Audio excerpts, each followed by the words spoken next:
Assalamualaikum warahmatullahi wabarakatuh. Selamat siang pemirsa ya semuanya. Kali ini Mahat Ali Nurul Jadid akan membahas tentang seputar ekonomi syariah yang akhir-akhir ini sudah semakin gencar. Untuk sehingganya banyak di bank-bank seperti halnya BNI Syariah, kemudian BCA Syariah dan lain sebagainya, itu ada juga yang namanya syariah. Mungkin untuk lebih jauh kita harus lebih tahu dulu tentang sejarah ekonomi Islam. Yang hari ini kita tanyakan langsung kepada pakar ekonomi Islam, yaitu Al-Ustadz Yakin Mannan. Kira-kira sejarah ekonomi Islam itu apa sih, Pak? Bagaimana sejarahnya seperti itu, Pak? Sebenarnya ekonomi Islam itu ya sejak Nabi Adam sudah ada transaksi itu, yang memang Nabi Adam itu kan kemudian ya seorang nabi, tentunya transaksinya itu ya sesuai dengan apa yang diinginkan oleh Tuhan. Tapi kan kita menjadikannya sebagai awal yaitu di masa Rasulullah.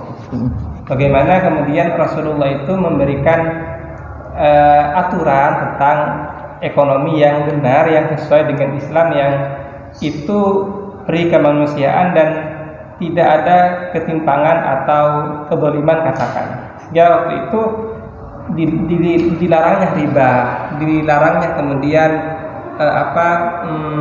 penimbunan harta, tidak boleh ada istilahnya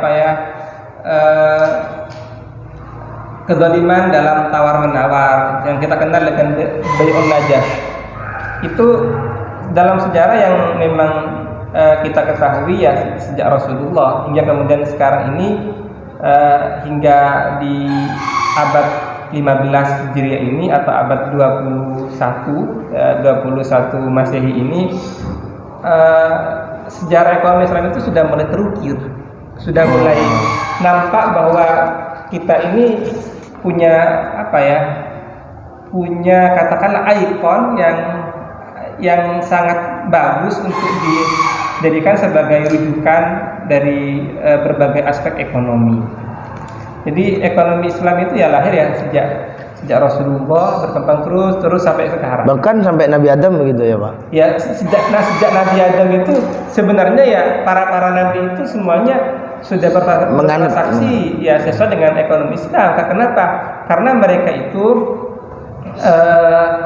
ya seorang nabi, tidak mungkin mereka bertransaksi hal yang dilarang oleh agama. Ini ada sebuah hadis yang mengatakan ma ba'atsallahu nabiyyan illa ra'al ghanam.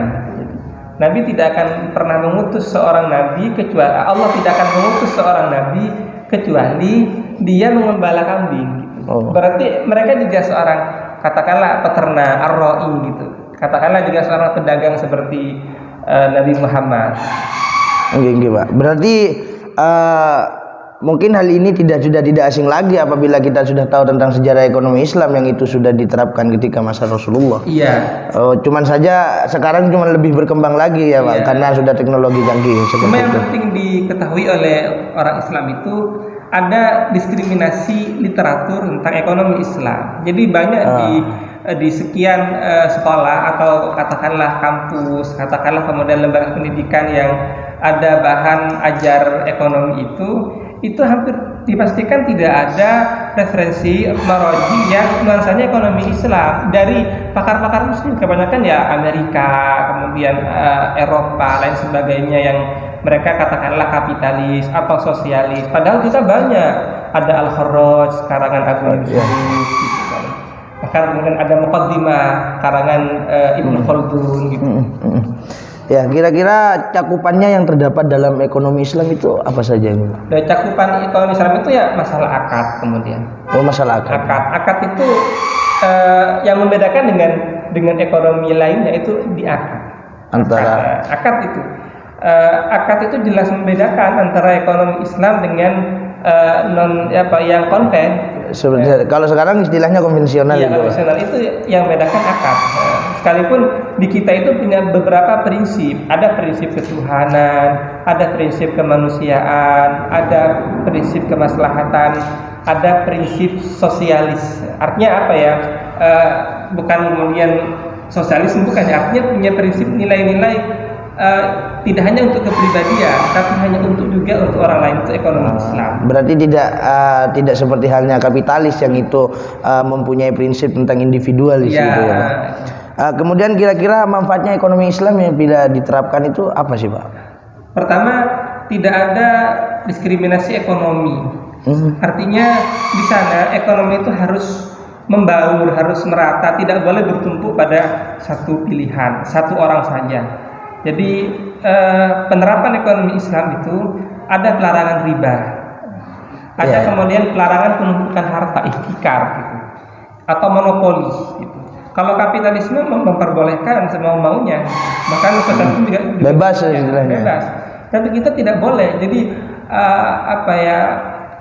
harta sebenarnya itu tidak boleh kemudian hanya berputar kepada daulatan bainal aghniya gitu. Tidak boleh hanya berputar di orang-orang yang kaya-kaya itu saja, orang-orang yang borjuis itu saja. Jadi ekonomi harus membaur kemana saja gitu. Kenapa Islam itu menerapkan zakat, menerapkan tidak bukan uang, bukan fulus, bukan money sebagai alat transaksi, sebagai alat ekonomi, bukan. Tapi pelaku ekonomi itu bukan money. Money itu hanya sebagai alat mediasi. Beda sama kapitalis. Kapitalis itu mengatakan uang itu ya sebagai pelaku ekonomi gitu. Itu yang membedakan. Sehingga uang bukan segala-galanya. Yang penting apa? Di kita ada istilahnya partnership. Jadi take and give gitu. Jadi kita punya tidak hanya menerapkan bunga, tapi bagaimana ada kerjasama. Jadi sama-sama menguntungkan.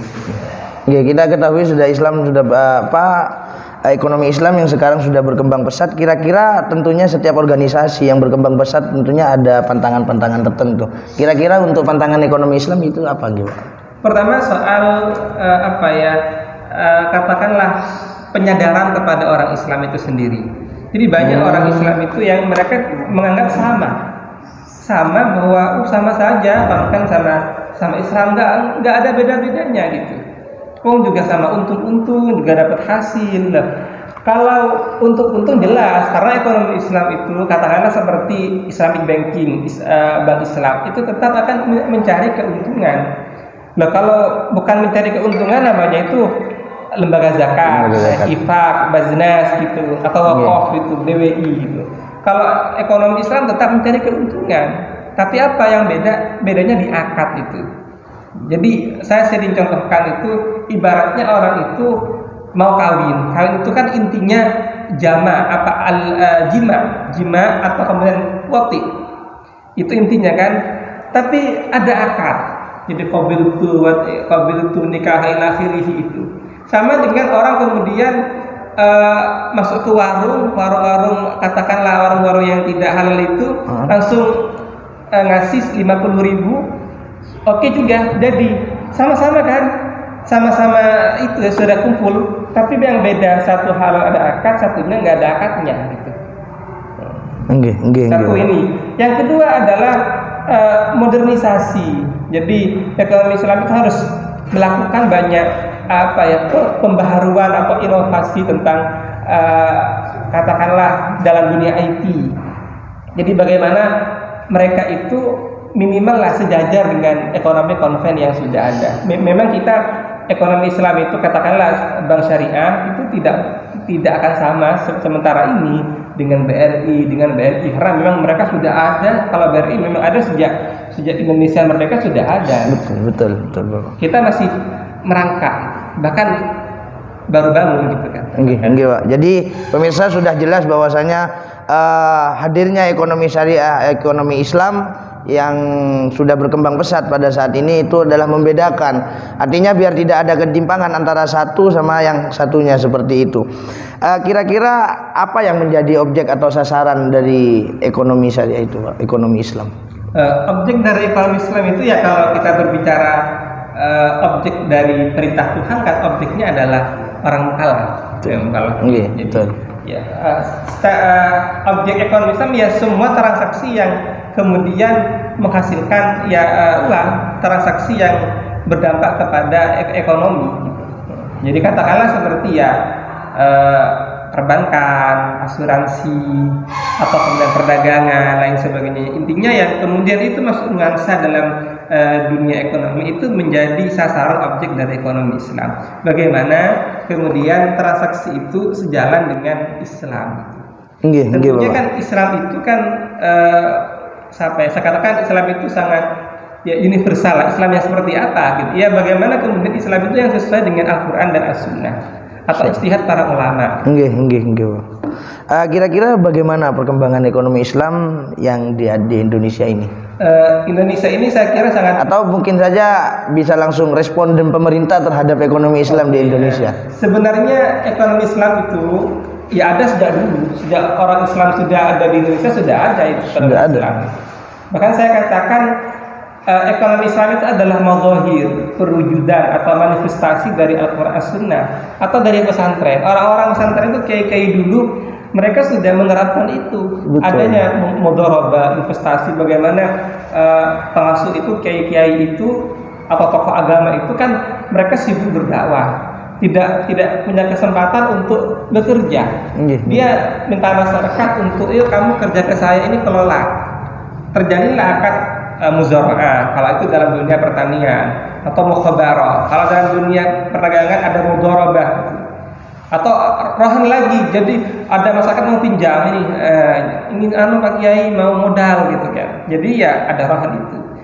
Lalu kemudian sekarang ini kan diwujudkan dalam lembaga itu, ya lahirlah ada lembaga asuransi Islam, perbankan syariah. Sebenarnya adalah manifestasi dari yaitu kajian keislaman adanya perbankan syariah.